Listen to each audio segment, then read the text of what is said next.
La batterie lithium-ion est devenue au cours des 15 dernières années une référence dans les domaines de l'électronique portable, et toutes les améliorations qui ont eu lieu dans ce cadre vont pouvoir être utilisées dans les véhicules électriques.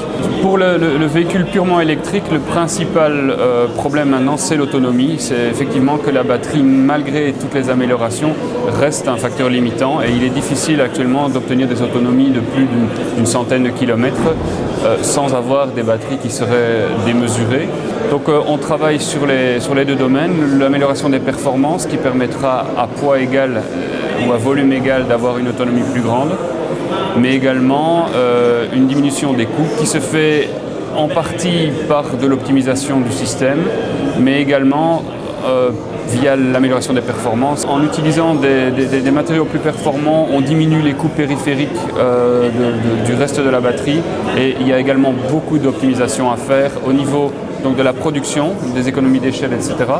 Mais également dans le design, dans le design du véhicule, notamment dans les véhicules hybrides et les véhicules donc qui combinent un moteur à combustion interne et un moteur électrique, où actuellement on n'en est qu'au début, et il y a encore beaucoup d'optimisation possible par la technologie du système. Un pack de batterie donc, est un système qui contient des cellules. La cellule est l'unité de base de la batterie, dans lequel il y a énormément d'électronique pour contrôler les états de charge, de décharge de la batterie. Il y a un boîtier, il y a des dispositifs de sécurité, des dispositifs de mesure de température, etc., qui actuellement sont produits en petite quantité, sont en cours de développement, et là on pourra voir énormément d'améliorations dans le futur. Le véhicule électrique ne sera réellement durable et sustainable que s'il y a une solution au terme pour le recyclage de la batterie. Or, la batterie lithium-ion est un système complexe. C'est un système qui contient des métaux, des oxydes, des matériaux organiques, et qui n'est pas simple à recycler. Donc ce recyclage aura un coût, devra être mis en œuvre. Il y a des technologies. Donc les technologies existent, elles sont efficaces, mais au terme de la vie du véhicule, tout comme le véhicule doit être recyclé, la batterie devra également être recyclée. Nous construisons actuellement une usine dans la banlieue d'Anvers qui permettra de recycler les batteries des véhicules électriques.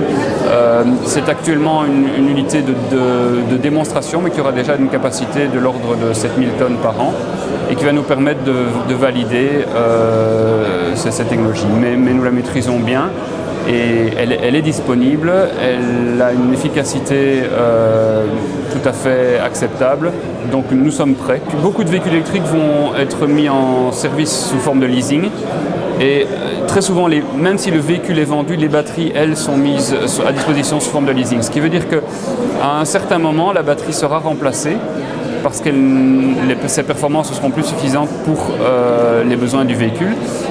Or, au terme de la vie dans le véhicule, la batterie conserve une certaine capacité qui n'est plus suffisante pour une utilisation en termes de véhicule électrique, mais qui pourrait être suffisante dans d'autres domaines comme pour le stockage d'énergie solaire ou l'énergie éolienne. Maintenant, c'est un concept qui doit encore être mis en œuvre, parce qu'il y aura des coûts importants au niveau, le démantèlement, le test, le reconditionnement ne sera pas forcément une chose facile. Nous sommes un fabricant de matériaux et un recycleur. C'est-à-dire que notre business model, notre schéma d'affaires, c'est donc de partir des métaux, d'en faire des matériaux qui sont utilisés par nos clients, et en fin de vie, de reprendre non seulement les matériaux, mais les composants que nos clients ont fabriqués et mis à disposition de leurs clients, et de les recycler pour récupérer ces métaux et les remettre dans le circuit, et avoir de cette manière-là un système totalement durable.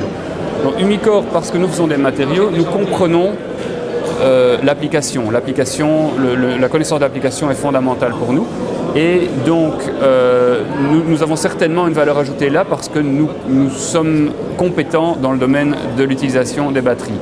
Nous serons également dans la chaîne, puisque le recyclage se fera via nous.